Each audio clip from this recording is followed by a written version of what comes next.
never thought that we'd not get the licence from any talks I ever had with any of the clubs. So, but I suppose for everyone involved, it's always a relief once you get the nod.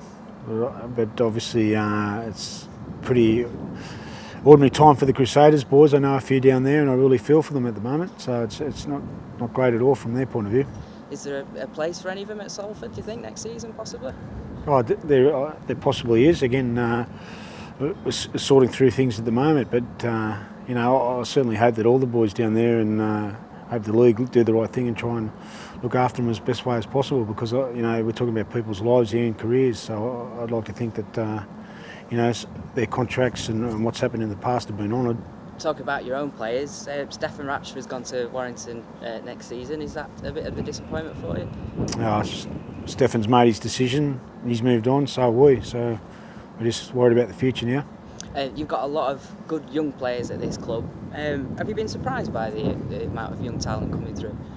Yeah, no, because I was told there was a few good players here at the club that were coming through. What I have been really impressed with is the attitude of the guys in the squad. They've been terrific. The way they handle themselves and the way they present themselves for training is a credit to them. And I think the way they've stuck together through a pretty tough period's been a real credit to themselves and the club. And I really admire the way they've stuck together. Is there anyone in particular that's impressed you since you've come to the club?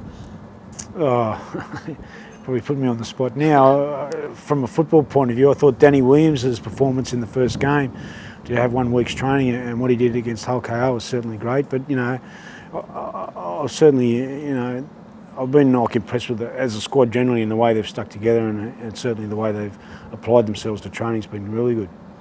Leeds Rhinos tomorrow night, your first official game in charge. What's that going to be like for you?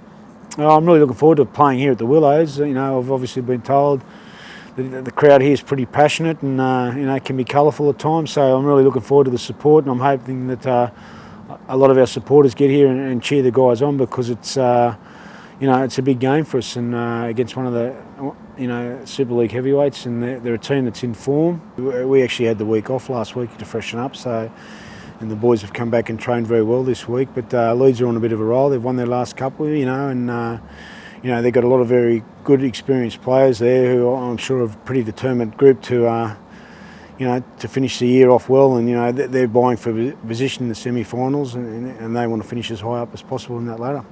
And that top 8 for yourselves, is that still a possibility? It isn't if we don't win games, and we just need to win games. So it's no good looking too far ahead. We just need to worry about playing well against Leeds on Friday night, and if we can win, we move on to the next game.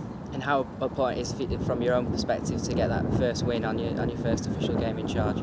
I think it's always good to get that sort of off your back, but I'm more worried about our performance, and again we've trained very well this week, and and I'm hoping that the way we train will translate into a really good performance tomorrow night. And I know if we can play well tomorrow night, we can certainly push Leeds and win the game.